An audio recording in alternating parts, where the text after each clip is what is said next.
A true NBA playoff, most fans' recent dream. A 1 through 16 true seeding of the best teams in the league. No more East versus West in the finals, just the two best teams. And no more average teams sneaking into the playoffs because of an easier regular season schedule. But in order to do this, we're going to have to take a deeper look at all aspects. So let's dive into it.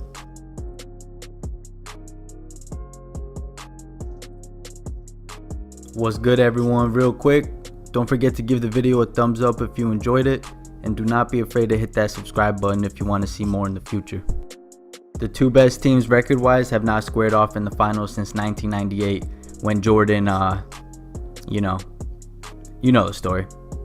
We get East versus West every year in the finals, and only in the finals. 8 teams from each conference make the playoffs every year despite their records. It's no secret that the Western Conference overall has been much stronger the past few years, and in general, it's pretty tough watching the first couple rounds of the playoffs most of the time. So why haven't we gotten rid of conferences yet? Before we can worry about the playoffs, Playoffs? Don't talk about playoffs. first we need to address the regular season. Divisions? Yeah, they gotta go. No one cares about division races and who wins. It's all about the seeding. All divisions do is give some teams an easier schedule, playing the same teams more often, and some a tougher one, which can ultimately determine seeding down the road. As the great Kobe Bryant once said, we don't hang division banners. If we could get rid of divisions, we could have more rivalries across the league, with teams playing more games against different teams more often. Some of the games a lot of fans look forward to each year are even between two teams from each conference, and we would have the chance to see that way more often. Next, we take one step up to the conferences. In some recent years, some Western Conference teams that would have been in the playoffs in the East end up in the draft lottery. Even some of the mid to lower teams in the West would be much higher seeds in the Eastern playoff picture. Now let's imagine these mid to lower teams played more games against Eastern Conference teams. Who knows how shaken up the teams' records would be. Another way to look at it, if there are no conferences, seeding is even more important, and maybe teams wouldn't rest players and basically take nights off as often, with a huge swing a couple of losses would mean come playoff time.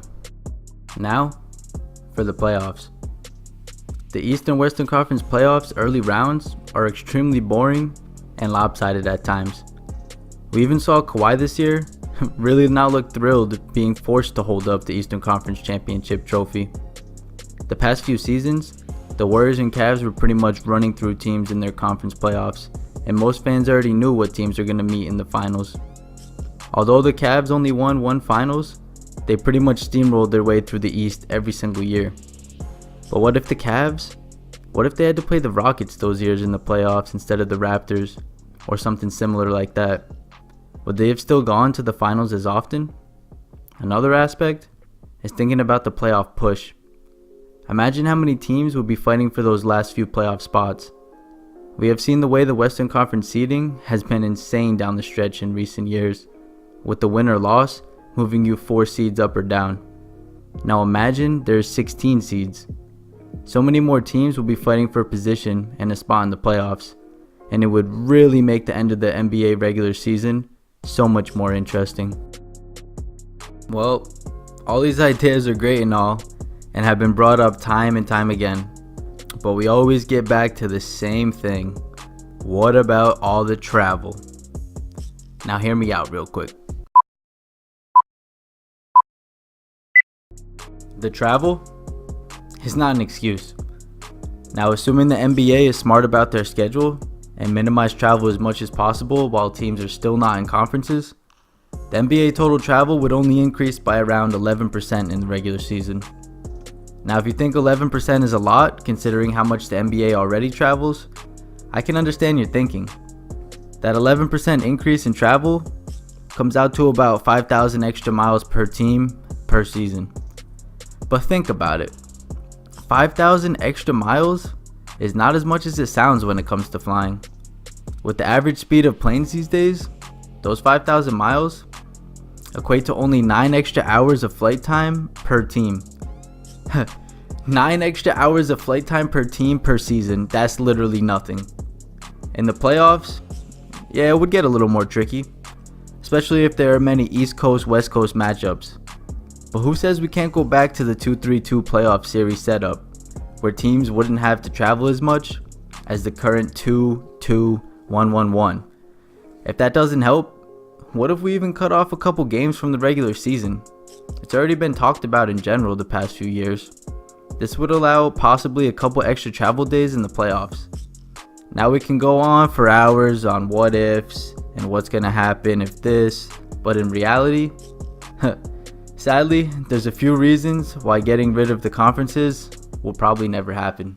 The main reason is because any new NBA rule or major change has a voting process. 2/3 majority needs to vote for this new rule for it to be approved. Now, think about the Eastern Conference. Do you really think a lot of those teams who, some of them get into the playoffs with like a 500 record, you think those guys are going to want to change this rule? Do you really think they would foresee themselves having good records playing against more teams in the Western Conference every year? Even assuming 12 out of the 15 teams in the West voted for the rule, you would still need just over half the East, and I just don't see that happening. There have been coaches' polls taken about this rule change in the past, and as you would imagine, the East didn't take so kindly to this idea. Another reason these talks may fade away is the fact that the East is starting to emerge a bit stronger this year. LeBron James alone is the main reason that the East was so boring and lopsided for years, with him going to the finals every time. But now, with LeBron going to the West, there are some new faces and developing teams in the East that look like they can hold down those top spots for years to come. The East is up for grabs now, and with the West being dominated by the Warriors until further notice, who's to say more players and even stars won't head for these up-and-coming Eastern Conference teams? This creates some opportunity and potential for the conferences to possibly balance out.